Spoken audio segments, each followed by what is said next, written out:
afectiva de su casa brutal, pero no solo la que traen de su casa, sino que se enfrentan a una diversidad que se dice que es homogénea. El grupo de estudiantes es igual, mentira.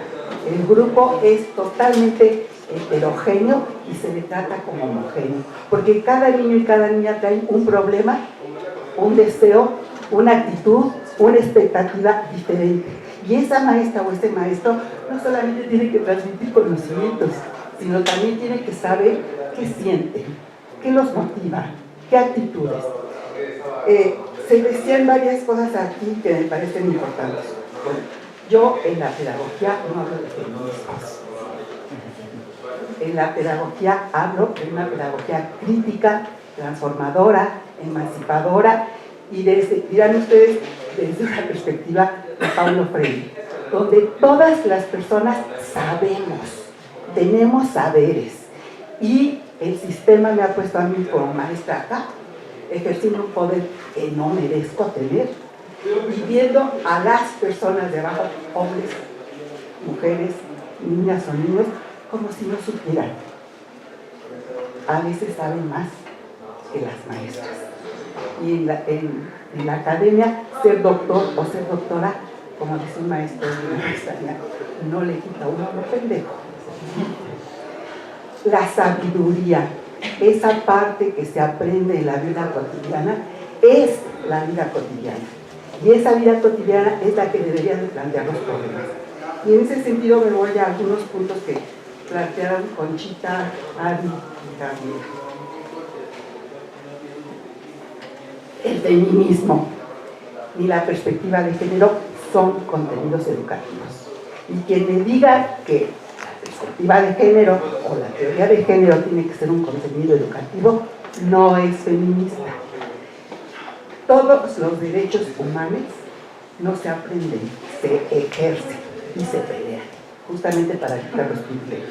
Igual es el género. O sea, yo no puedo conseguir que exista la historia de las mujeres y de los hombres. Es la historia de la humanidad.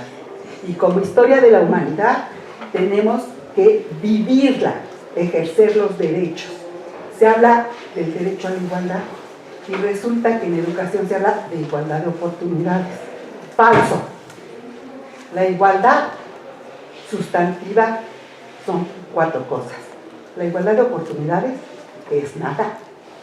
La igualdad de trato, la igualdad de participación y sobre todo la igualdad de resultados. Si yo llevo a cabo una conducta, un comportamiento que discrimine a cualquiera de mis estudiantes, aunque haya tenido la oportunidad de entrar a la universidad, el trato y la participación no son iguales, por lo tanto los resultados no van a ser iguales. Entonces, en ese sentido, cuando se habla de teoría feminista o de género, ese se ejerce en el salón de clases. Es parte de la vida cotidiana, sea ciencias naturales, sea física, sea matemáticas, sea lo que sea. Somos personas y como personas tenemos los mismos derechos. Efectivamente, vivimos una sociedad heterogénea, patriarcal, androcéntrica y de lucha de contrarios. Cuando toda aquella persona que sale de la unión de un esperma y de un óvulo es ante todo persona, sea biológicamente hombre o mujer. Y entonces cuando se habla de qué es el conocimiento feminista, es la reflexión cotidiana, y hay muchas teorías pedagógicas, la reflexión cotidiana de deconstruir lo que hemos hecho, para ver cuáles son las intenciones y en qué contexto se tiene. Y voy a dar algunos ejemplos porque me encantó esto de los juegos. El juego, decía Piaget, es el juego simbólico. Y volvemos a lo mismo. El juego simbólico tiene significado, significante, signos y símbolos. Y estos signos y símbolos están en todo. El rosa, el azul, son cuestiones que hemos construido. El feminismo lo que hace es deconstruir, analizar y ver cuál es la intención de poner este tipo de conductas estereotipadas y discriminatorias.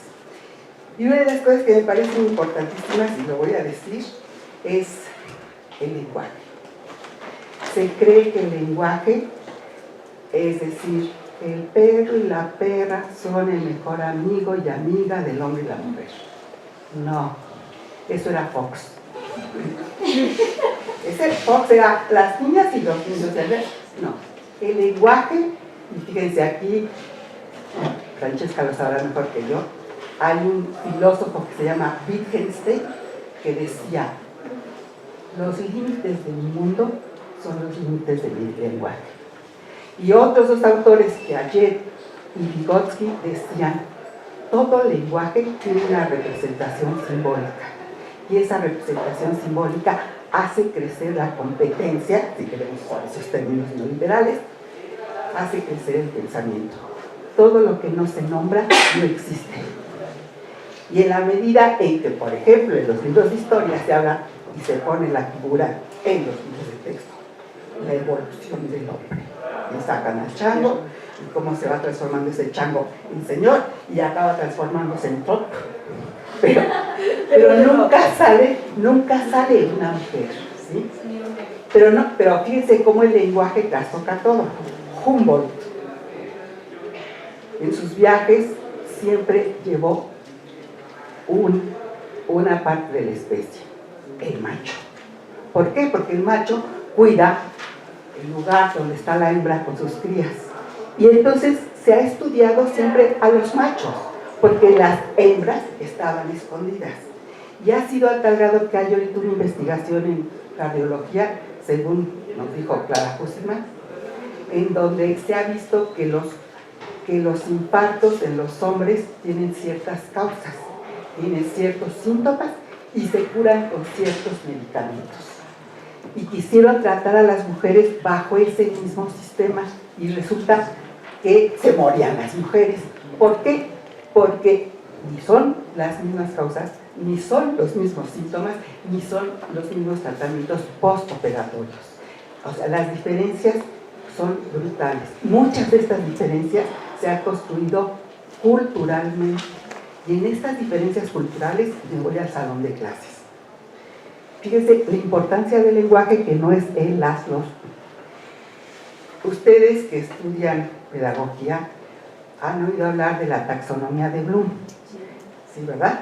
Esta taxonomía que dice que las preguntas y los objetivos son de conocimiento, de comprensión, aplicación, análisis y síntesis. ¿Sí?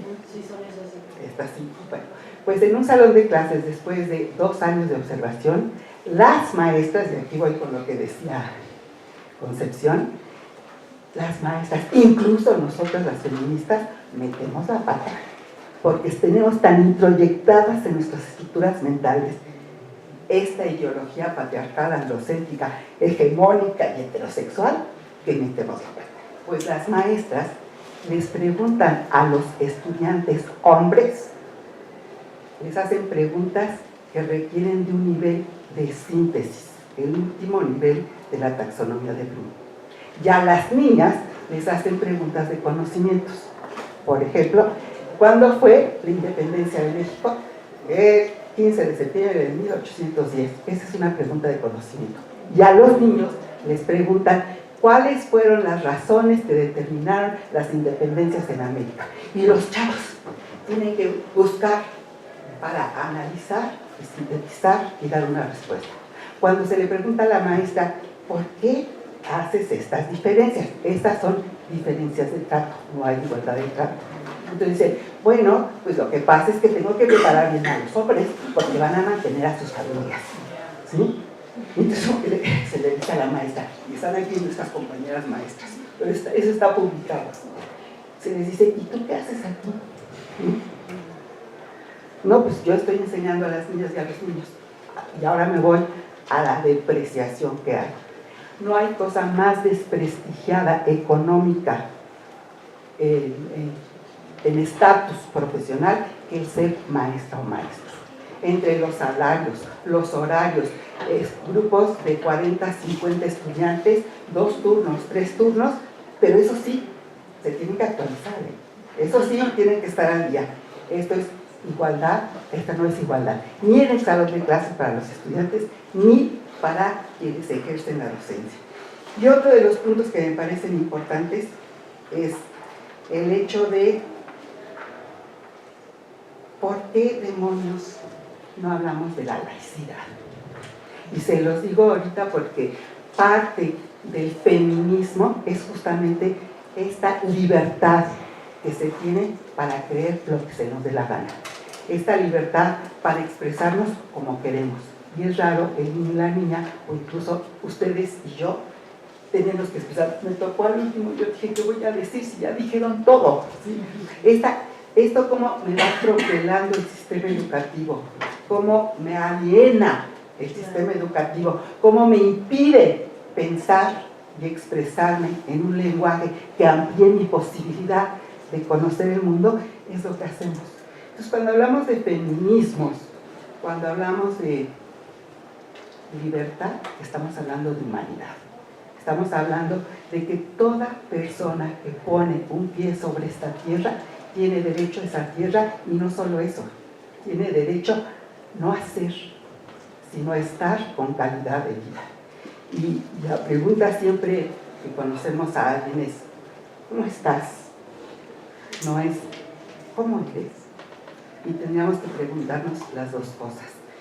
Todas las personas que viven en un sistema donde no solamente se cruza una problemática de género, se cruza una problemática de clase social, de raza, de etnia, de generación, o sea, no es una sola problemática, es multifactorial, pero mientras lo callemos, mientras no reflexionemos, deconstruyamos, y como decía Francesca, y volvamos a crear un mundo nuevo y mejor para toda aquella persona viva, pues seguiremos en una violencia, una pedagogía de la violencia, de ojo por ojo, diente por diente, y al rato no va a haber nadie más.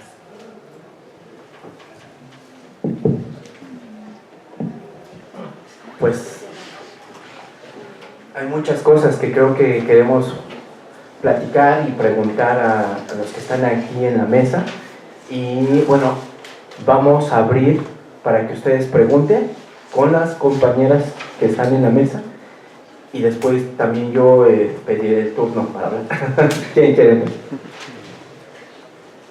Bueno, yo quería hacer una pregunta sobre, en la escuela, ¿qué papel puede hacer la escuela para prevenir los suicidios de niñas y de jovencitas por la violación? Hay una suicidio que yo vi que me dolió muchísimo. Una niña de menor de 14 años es violada por varios jóvenes durante varias veces, o sea, reiteradamente. Esta niña llega el momento en que no aguanta el dolor, lo terrible del sentimiento emocional y físico, más que nada emocional y psicológico de la violación por varios jóvenes, y se suicida. Este suicidio lo vi yo y me impactó mucho en la poesía. Es una película coreana del director Lee, no sé cómo se pronuncia, Lee, L-E-E. Se ve muy impresionante esta. Ahora bien, me dio la impresión, no sé si ustedes estén de acuerdo, es una pregunta, que la razón principal es que no importa eso. O sea, me dio la impresión de que los jóvenes violaban a la niña porque creían que ellos eran hombres, eran superiores, ellos tenían el poder y podían violar a una niña y no importaba, podían hacer lo que querían y no iban a ser castigados. Me dio esa impresión de que esa fue la razón por la que violaron varias veces a la niña. Entonces la pregunta que yo quiero hacerles es esta: la escuela mexicana, tanto la primaria, secundaria, ¿qué acciones puede hacer para prevenir eso? O sea, para fortalecer a las maestras y a las madres de familia, para que protejan a sus niños y niñas, para que no sufran esta violencia sexual. ¿Qué se puede hacer? O sea, ¿no hay algún proyecto de parte de la coordinadora o de parte de algunos maestros o de parte de alguna organización de derechos humanos de hacer folletos documentales para capacitar a las mamás, a los papás, a los maestros, para prevenir el tema de la violación, para enseñarle a los niños varones de que la violación es terriblemente dañina para las niñas y para las mujeres? Evitar que de aquí a 5 o 10 años siga habiendo la violencia contra las mujeres, terrible. que se está extendiendo terriblemente, como los feminicidios en Ciudad Juárez, en el Estado de México, en muchos lados, que en parte puede ser eso, que el varón piensa que no tiene importancia la violencia de las mujeres. Y yo me pregunto, ¿el cine mexicano, las telenovelas, la televisión, difunde esa idea de que el hombre es superior y puede hacer lo que quiera? Es una pregunta. Gracias. Bueno, si quieren, podemos hacer diferentes cosas. La maestra quiere contestar la pregunta y después ya escuchamos las otras para que no se pierda. Mira, esto que está. durante muchos años fui la secretaria de la Coalición contra el Tráfico, la Trata de Niñas y Mujeres en México. Y nuestro mayor apoyo, estuvimos trabajando 3 años en Michoacán, y nuestro mejor apoyo fueron las maestras y los maestros de la escuela. Porque en la escuela es el lugar donde la maestra se percata, incluso más que las madres y los padres, de lo que sucede con la infancia.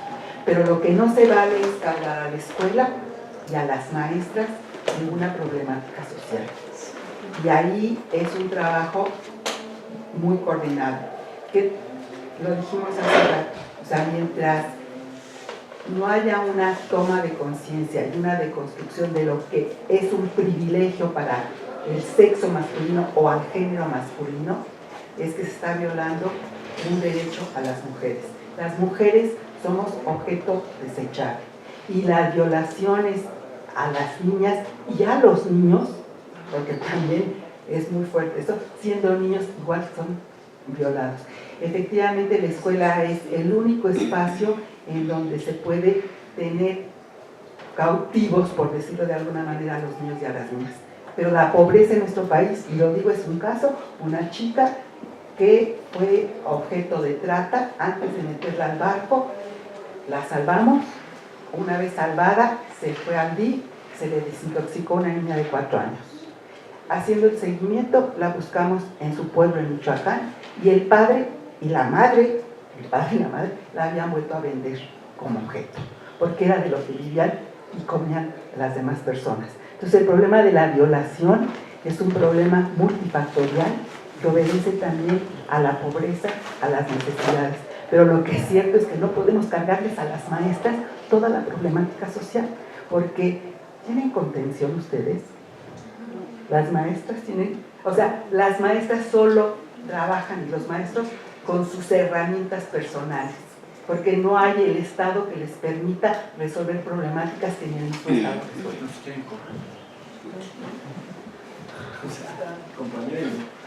Sí, algo que quiero apuntar y que es muy interesante es que ustedes ya abordaron y hablaron de la importancia que tendría que ver el diseño de planes y programas con perspectiva de género, que se supone que es algo que se plantea en la Ley General de Educación y en el Plan Nacional de Desarrollo, pero no se cumple, como tampoco se hace en el nuevo modelo de educación obligatoria. O sea, está escrito, pero pues se entra no está. Y también hablan pues de plantear la práctica docente desde el feminismo. Sin embargo, hay una cosa que sí, la pregunta podría ser incluso para atrás, que es lo que me preocupa.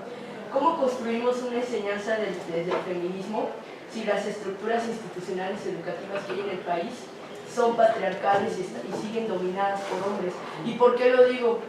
Porque al menos en mi experiencia como pedagoga y como feminista, que llegamos a hacer muchos proyectos educativos feministas, cuando queremos ir a lo más profundo, a lo más complejo que llega la parte institucional a la SED, hay una barrera. La enseñanza de la orientación educativa sigue siendo con una tendencia occidental, burguesa, binaria, blanqueada, en un país donde tenemos una diversidad cultural y una identidad que no nos permite caer en esos cánones, y las niñas y los niños siguen teniendo problemas para entenderse a sí mismos porque no se les está imponiendo algo que no son. Y entonces, cuando se quiere llegar con estas propuestas a estos órganos, tenemos esas puertas cerradas. O sea, podemos apostarle todo esto y diseñar estos planes, hacer todos estos contenidos, pero aún nos ponen el freno para hacer que una mujer llegue a la Secretaría de Educación Pública, porque por mucho que se hable de lo que hizo José Vasconcelos, también fue una persona que tenía esos occidentales, también fue un macho en su época, y es algo que no siempre de lo que siempre se habla. Se suicidó. Y por eso se suicidó su mujer.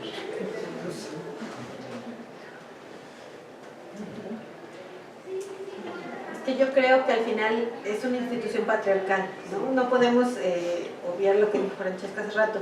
Estamos dentro de una institución patriarcal en donde el género biológico determina la jerarquía social de lo que somos.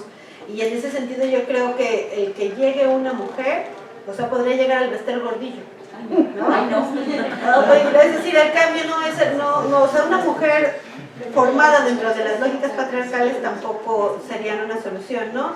Y en ese sentido también quería retomar un poco esto de la educación con emociones. Yo creo que tenemos siglos siendo educados en emociones, pero en odio, o sea, en ciencias políticas siempre que llegamos nos enseñan a Maquiavelo, ¿no? ¿Y Maquiavelo de qué habla? Venganza, amor, odio, y es decir, uno de los clásicos de la ciencia política, ¿no?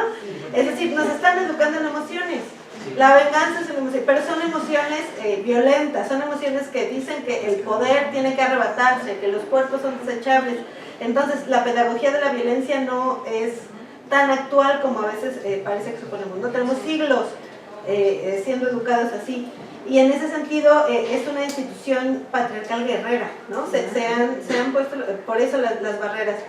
Y en ese sentido también me parece que no es tan sencillo arrebatar el poder desde arriba, ¿no? Yo ahí sí soy muy zapatista, creo que se tiene que construir desde abajo. Por eso yo insisto en que las madres de familia, las agrupaciones de madres de familia son una oportunidad y son personas que están dispuestas a aprender, que no han tenido herramientas justo por las condiciones estructurales en las que nos movemos, las desigualdades de clase, de raza, género, etcétera, los espacios geográficos de la ciudad incluso, ¿no? No es lo mismo las mamás de las escuelas públicas del oriente de la ciudad a las mamás de las escuelas privadas del sur de la ciudad, ¿no? Entonces, yo creo que si tendríamos que buscar la politización de actores dentro de la educación es entre las profesoras, profesores, porque además también los que están ganando las plazas de dirección son hombres, ¿sí?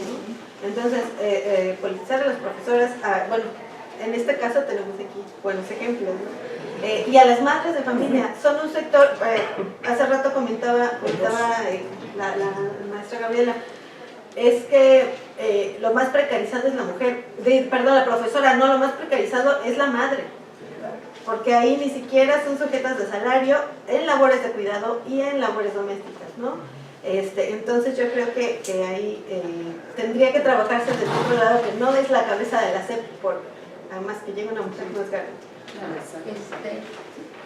Y yo creo que a mí me parece que el trabajo de los proyectos que van surgiendo de gente nueva, de generaciones inquietas como ustedes, debe de bajarse a las comunidades urbano-popular.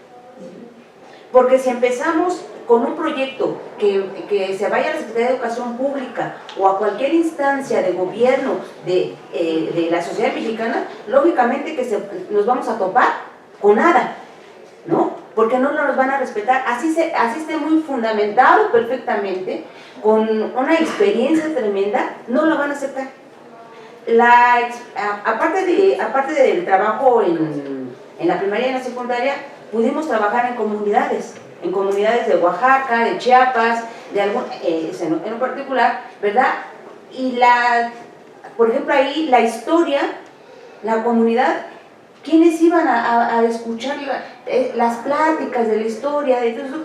Eran más hombres, porque las mujeres tenían que quedarse, y entonces teníamos que rescatar que tenían que estar todos en esas clases, en ese intercambio, porque también, o sea, educar o reeducar no es ir a una escuela, es en la familia, ¿sí? Con lo más elemental, padre, madre, estar ahí y enseñarles ahí, que sea un proceso. Quizás va a ser muy tardado, pero va a ser muy eficiente.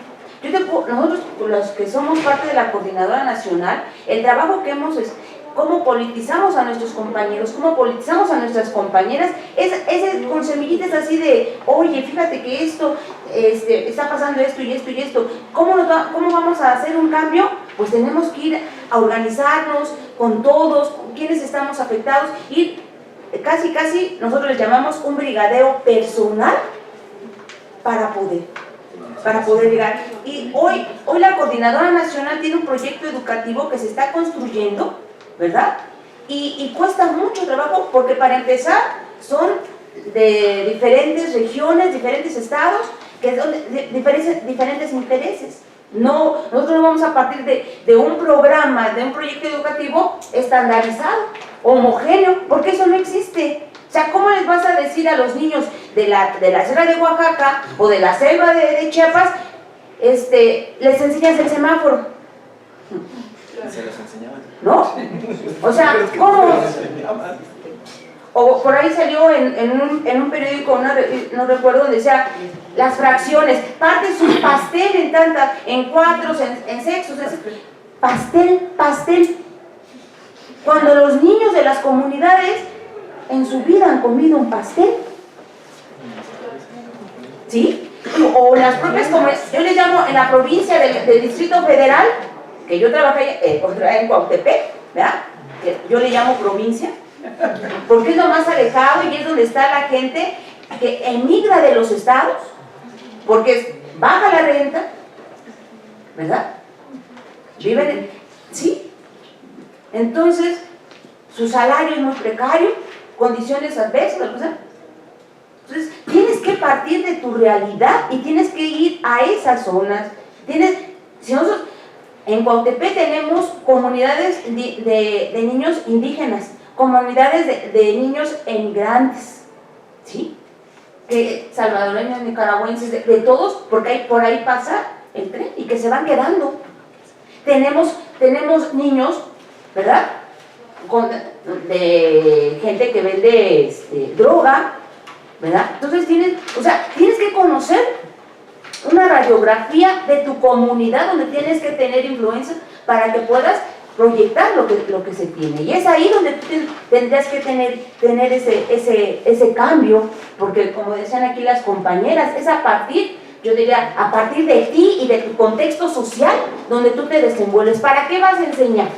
¿Cuál es tu objetivo de la enseñanza? ¿Sí? ¿Es reproducir los estándares que te están dando? ¿O tu objetivo es transformar ese aprendizaje en mentes que va a ser transformando, ¿no? Entonces, yo siempre en la mente decía, tengo que estar a la altura de mis alumnos. La enseñanza de emociones, ¿no? O sea, tienes 35 alumnos, tienes 35 formas diferentes de enseñarles a tus alumnos, porque no puedes tener una enseñanza homogénea, totalmente heterogénea. Eso es para cuando estás en la escuela primaria. Pero cuando estás en la secundaria, tenía 20 horas, ¿verdad? Tienes 250 alumnos que atender, 250 caracteres diferentes, con las hormonas diferentes, con las emociones diferentes, ¿verdad? Que entonces hay que tratarlos de maneras diferentes, ¿no? No puedes hacer una planeación, o sea, el Estado te pide una planeación y puedes copiar textualmente, etcétera, etcétera, pero en la práctica tienes que ver el niño o la niña que le tienes que decir, mi amor, mira qué bonito te está quedando, y eso te dice, ay, sí, te voy a echar. Tienes al niño que le dices, oye, o te apuras o le voy a decir a tu papá, a tu abuelita, ay, no, maestro. Entonces tienes que darles un trato diferente, ¿no? Entonces, y bueno, hasta luego. Bueno, tú. ¿Quién? No, tú. Ok. Bueno, mi pregunta era como qué papel puede jugar la sexualidad también, como en la enseñanza de la educación básica, porque creo que la noción de sexualidad que se posee para la enseñanza sí es muy acotada y sí es súper poco integral, ¿no? Como en una experiencia personal, justo en enero fui con unos compañeros 2 semanas a dar un taller como de género y violencia a una telesecundaria en una comunidad indígena, y justo una actividad que hicimos fue hacer preguntas anónimas, como referente al tema de sexualidad, y sí salieron cosas muy potentes, ¿no? O sea, dividimos hombres y mujeres, y había una pregunta que salió que me impactó mucho, es ¿qué es el placer, no? O cómo me masturbo, ¿no? Y yo también pensé que en mi experiencia, a pesar de que yo soy justo de una escuela sureña privada, también mis clases de sexualidad estaban para llorar, ¿no? O sea, a mí nunca nadie me habló de masturbación femenina o de otras cosas, ¿no? Entonces, ¿cómo se puede plantear esta enseñanza? Como también un poco como para, pues, esto que están hablando, ¿no? De la enseñanza de las emociones, de no sé, ampliar un poco el panorama de la experiencia, de lo que se puede hacer, ¿no? Porque muchas veces sí, en teoría, pues sí, en los planes de estudio está hablar de homosexualidad y así, pero ya en la práctica sí, pues lo pasan por encimita y como justo con el lenguaje se está todo el tiempo como introyectando esta idea de que, ay, bueno, una chica como de, ay, ya tienes novio a fuerzas, ¿no? Entonces como, no sé, me gustaría oír su experiencia como de cuanto a esos temas. Sí, Gabriela y Francesca. Aquí probamos un libro con grupos focales, estudiantes de pedagogía, que se llama Tu futuro en libertad. Y cuando lo probamos aquí en esta facultad, y con ellos también, es muy interesante porque es un libro sobre la sexualidad. Se nace con sexualidad y se muere con sexualidad. La sexualidad no es el coito. La sexualidad es sentir placer desde la punta del pelo hasta el dedo gordo. Ay, me salió eso. Y lo interesante fue que aquí en esta facultad nos dijeron que estaba pésimo el nombre del libro. Que porque ¿cuál futuro en libertad de la juventud? Cuando la juventud estaba coartada. Pero el problema no es solamente, y eso lo decía Freud y lo decía Lacan, la sexualidad es una línea en la cual todas las personas nos movemos desde la masculinidad hasta la feminidad. Y en algún momento de la vida decide uno pararse en algún lado. Siendo mujer, quiero ser lesbiana, o siendo hombre, o también hay cuestiones biológicas. Pero aquí lo importante no es solamente lo que la persona siente. Y voy con un ejemplo de los libros de texto gratuitos de los 70s, no los actuales. Mariana Jampolsky era la fotógrafa. Y nos toma una foto preciosa, hojas verdes, y un grillo que va para aquí y otro grillo que va para acá. En esos libros se quemaron porque hablábamos de sexualidad. Y no hablábamos de sexualidad, hablábamos de la vaca, el toro y las vaquitas, la mamá, el papá y los hijitos. Porque todavía, como decía aquí Concepción, las mismas maestras decían, no podemos tocar ese tema porque estamos invadiendo la intimidad. Y nos quemaron los libros. Pero bueno, el ejemplo es, no es solamente el desarrollo de las personas, es el contenido. Esa foto, estaban los dos grillos así, y les preguntábamos a los niños y a las niñas, ¿qué ven? Porque lo que estábamos viendo era la cruza de las especies. Y los niños y las niñas decían, sí, los grillos se están cruzando. ¡Ay! Aprendieron. ¿Y cómo se cruzan? Uno va para aquí y el otro va para allá. O sea, el significado de la que lo decía Concepción, pues claro, se cruzan. Pero el término cruzar es un término científico de la disciplina de la biología. Sí, nada más que cruzar para las niñas y los niños es esto, ¿sí? Entonces, bueno, la sexualidad es un tema que está cargada de significados. Y la sexualidad requiere de una sensibilidad en donde la persona que va a dar la clase no solamente tenga la capacitación, sino tenga los elementos para enfrentar y confrontar cualquier adversidad, y hay muchas adversidades, muchas, muchísimas. Decía, no sé, violación. ¿Ustedes saben cómo hacen hombres a los chicos de Oaxaca? Les meten un chile toreado por el culo. Y esa es una violación dentro de mi cultura. ¿Sí? Dentro de su cultura es hacerlos hombres. Entonces, son muchos los factores. Y el factor más cargado de mitos, más cargado de prejuicios, es la sexualidad. A mí me parece que aunque las preguntas van muy relacionadas. En una sociedad patriarcal es imposible concebir una educación que no sea patriarcal, pero esa educación patriarcal refuerza la sociedad patriarcal. Entonces parece así como un perro que se come la cola. En realidad hay que estallar un sistema de reproducción de este tipo de sociedad. Para estallar la reproducción de este tipo de sociedad necesitamos poner una serie de acciones que son todas laborales, son todas éticas y son todas de formación continua. Porque aquello donde llegué hoy para pasado mañana va a ser superado. A, porque el sistema capitalista se lo ha apropiado y le ha dado vuelta, o B, porque efectivamente la liberación es un proceso. Y lo que hoy necesito liberarme para pasado mañana será ya adquirido y puedo ir más allá. Por eso a mí me parece muy importante mencionar dos cosas. La escuela sí puede ser un espacio de resiliencia, que es una de esas palabras dificilísimas porque nadie sabemos realmente qué quiere decir. Ajá. Y sin embargo yo creo que la mejor explicación me la dieron unos maestros hombres en Ciudad Juárez hace 7 años y hace 3 años unas maestras en San Pedro Sula que trabajaban una escuela en zona de maras, metida en la escuelita, la metieron, son unas valientes, en el cruce de la zona protegida por una mara y por la otra. Y ahí se aceptan las niñas y los niños de ambos, de todos, de cualquiera. Entonces, en estos espacios resulta que los niños en realidad se salvan de la violencia doméstica. Es decir, esos choros insoportables de que la educación empieza por la casa, sí, una pésima educación empieza por la casa, la peor de todas, la de la violencia, la del sistema de género, la de la obediencia debida, la de la jerarquía, la de haces esto porque te lo digo yo que soy mayor, y muchas veces esta violencia se transmite, por ejemplo, en una serie de agresiones sexuales que pasan entre mayores y menores, y debido a la jerarquía de género entre aparentes iguales de edad pero que tienen jerarquía, porque entonces los hombres pueden más que las mujeres y entonces molestan también a sus iguales de edad, por ejemplo. Entonces la escuela puede ser un espacio de resiliencia.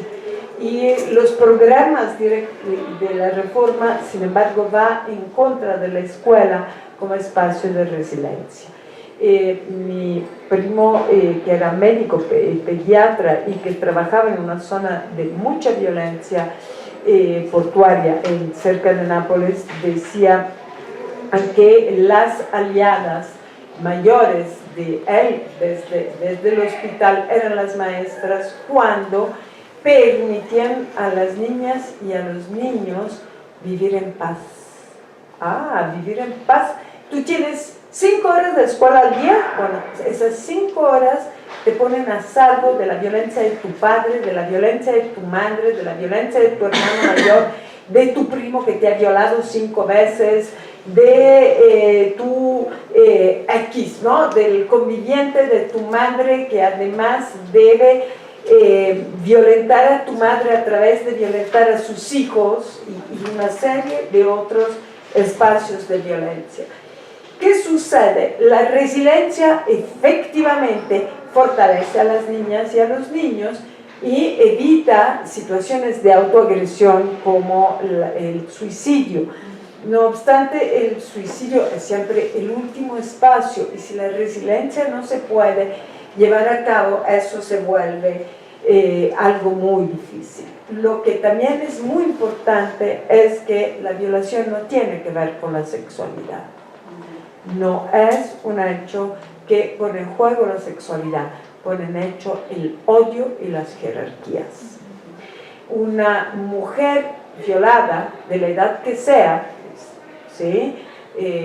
Sea una mujer biológica o una mujer trans, o una niño que no tiene definida su identidad sexual y de género, que son violadas, no son violadas porque se las desea, no es cierto, no son violadas porque se las somete a través de la violación y se las somete porque se las odia y se quiere ratificar la propia masculinidad.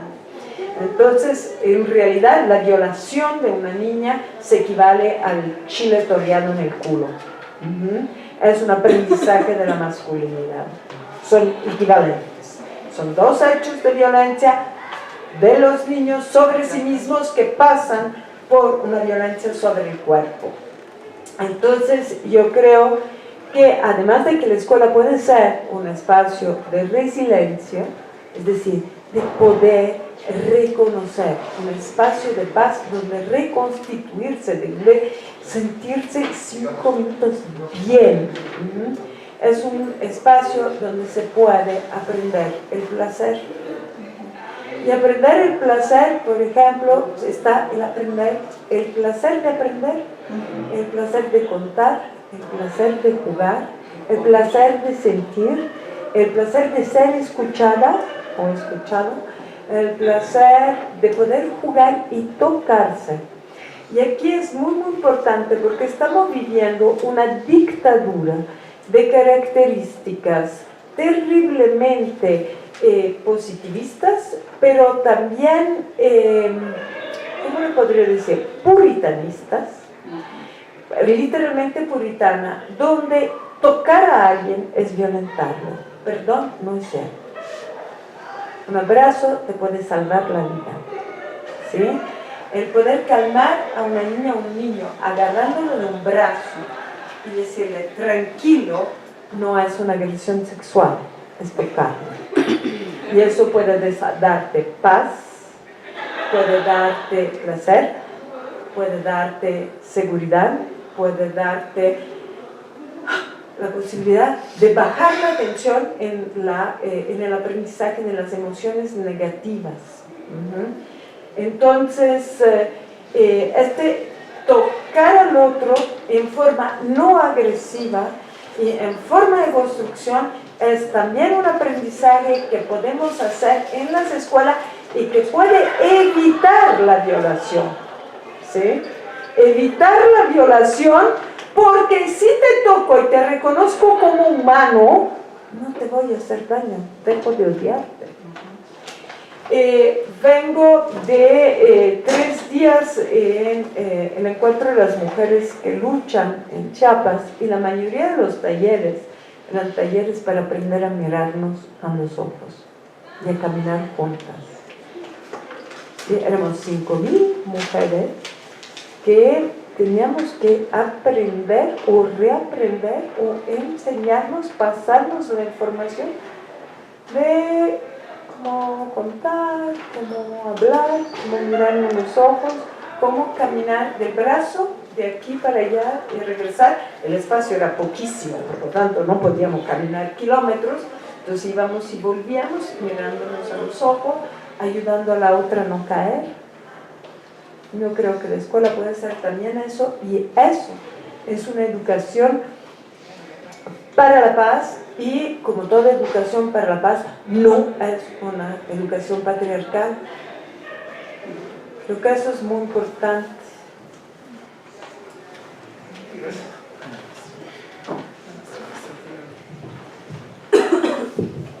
Sí. Yo creo que el hecho de la sexualidad se sigue considerando aún en estos tiempos como un mito, sobre todo en algunas comunidades que son muy marginadas.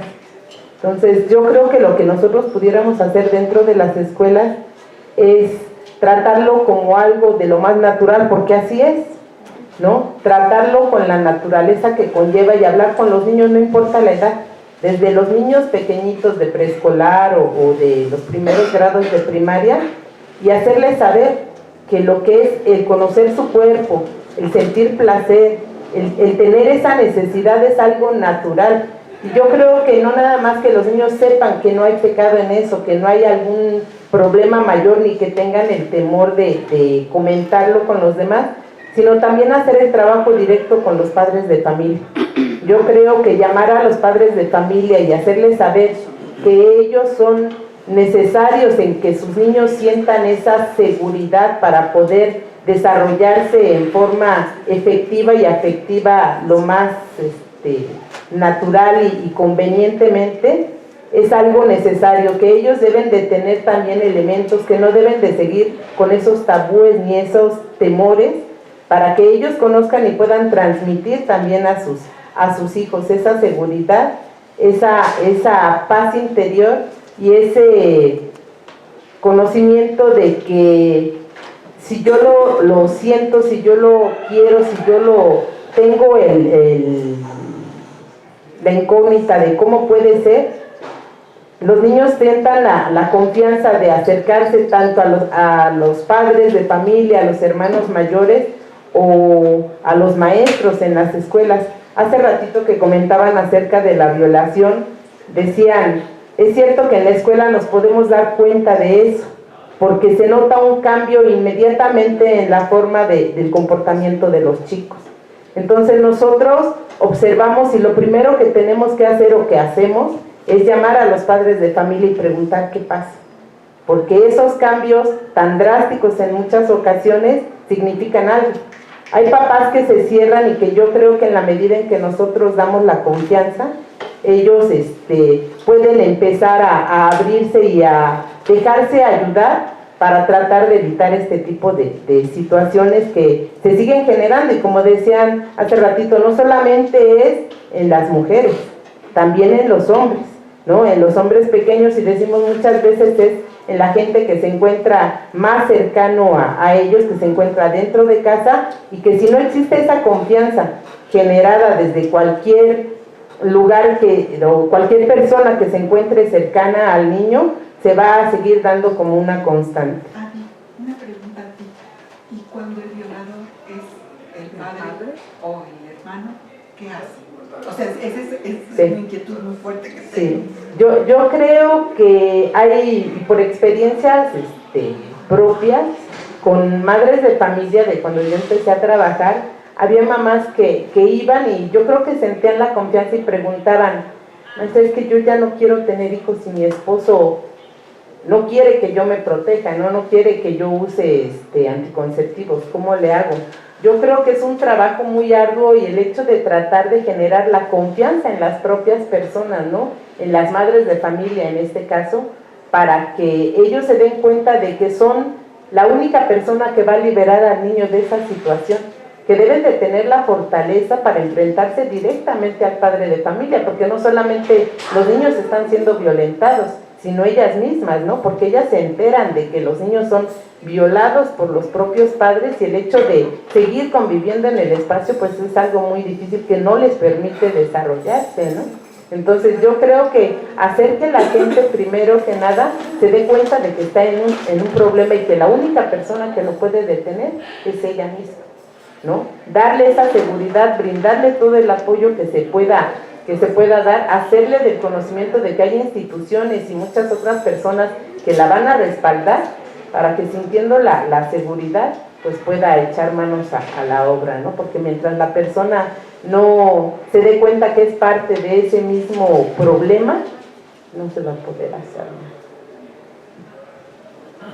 Perdón, y acerca de lo que comentaba la compañera de los espacios, de cómo hacer llegar estas propuestas, ¿no? a los diferentes lugares, yo creo que el hecho de construir, como dicen ustedes, estas propuestas, de difundir en este tipo de espacios y de hacer llegar esos nuevos proyectos, porque queremos un cambio y sabemos que las instituciones gubernamentales no lo van a permitir tan fácilmente.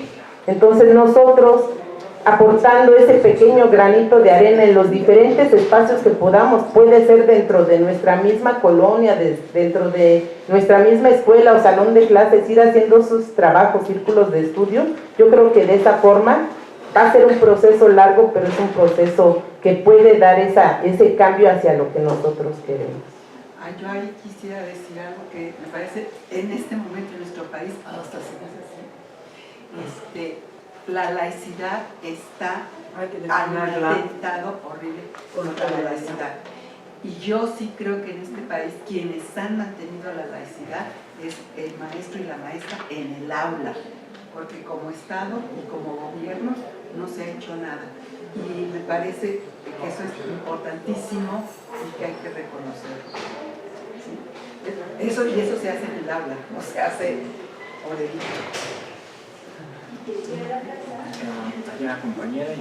Bueno, yo estaba pensando justo como mi pregunta, ya la dijo la compañera en parte, era como sobre sexualidad, ¿no? Y justo creo que uno de los puntos clave es que en los libros de texto, por lo menos cuando yo estuve en la primaria, a mí nunca se me habló del clítoris, ¿no? Y era como 1000 páginas sobre el pene y el placer del hombre, y sí, el pene sirve para reproducirse, pero es también para el placer del hombre. Y entonces lo que se hablaba de la sexualidad femenina era solo en el papel reproductivo, nunca se mencionaba el clítoris, era solo vagina, útero y tu papel pasivo de reproducción. Entonces yo creo que justo si el cuerpo es un instrumento de placer y nunca te dicen que el sexo debe ser placentero también para las mujeres, entonces las mujeres entran a la vida sexual tolerando abusos, ¿no? Y esos abusos que primero que pueden ser en cuestión sexual, después pasan a ser abusos en la pareja, que se siguen tolerando porque siempre te han dicho que tu papel es un papel pasivo de receptora y de reproductora, ¿no? Pero que más allá de eso, las cosas no están para que las disfrutes. Entonces creo que para mí un papel clave es que, que las mujeres tenemos derecho a una educación sexual en la que se nos hable con datos biológicos acertados, no con mitos que se han elaborado desde hace cientos de años, ¿no?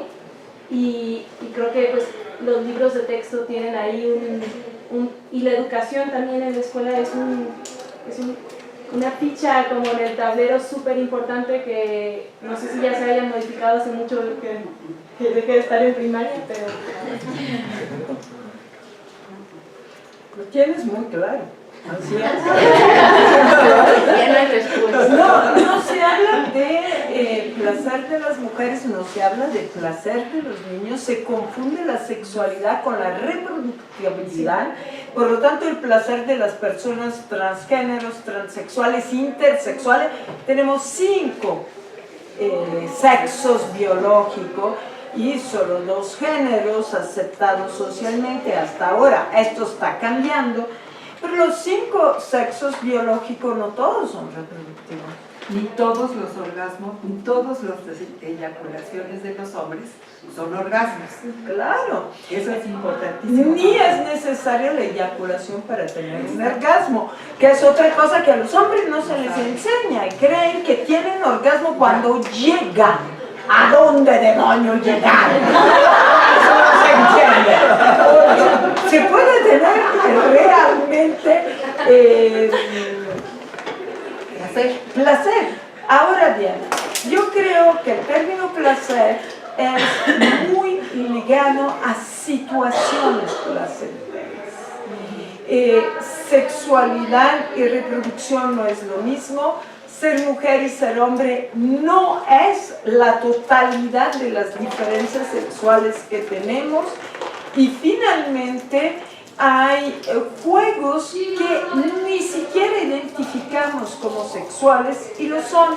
La mayoría de las masturbaciones infantiles son verdaderos refregarse contra las cosas y a veces tocan toda la piel, no solo los genitales. En las niñas tocan muchísimo los pezones y todo eso se prohíbe o se tiende a limitar. ¿Qué sucede? Que la mayoría de las mujeres a las cuales se le prohibió o se le impidió una situación masturbatoria de todos los tipos, no solo genital, son después mujeres que se someten a la sexualidad de hombres sin llegar necesariamente a la violación. Tenemos una especie de aceptación de una sexualidad que no tiene que ver con nuestro placer, tiene que ver con la posibilidad de ser aceptada y vivir una afectividad con otro. La mayoría de las chicas de 13 años que se introducen, 12, 13 años, segundo, tercero de secundaria, que llegan a una vida sexual activa con otra persona, lo hacen porque si no el grupo etario las excluiría. ¿Y a través de qué lo hacen? De someterse a una relación sexual, muchas veces sin ningún tipo de protección. Y no estoy hablando solo de embarazos no deseados, estoy hablando también de enfermedades de transmisión sexual, en las que ellas no aceptan tener relaciones sexuales, pero no dicen que no. Es decir, no pueden ejercer su derecho a decir que no. Y si tú no ejerces tu derecho a decir que no, no ejerces tampoco el de a decir que sí. Si mi sí es obligatorio, no es un sí. Si mi no es obligatorio, no es un no. ¿Sí?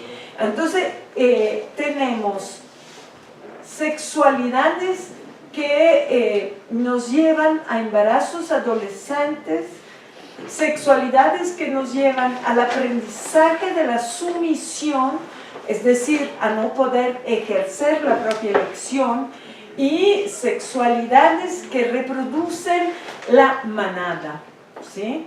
La manada que en el caso de los hombres es una manada de violadores y en el caso de las mujeres es una manada de sometidas que después tienen enormes dificultades para denunciar porque creyeron haber dicho que sí.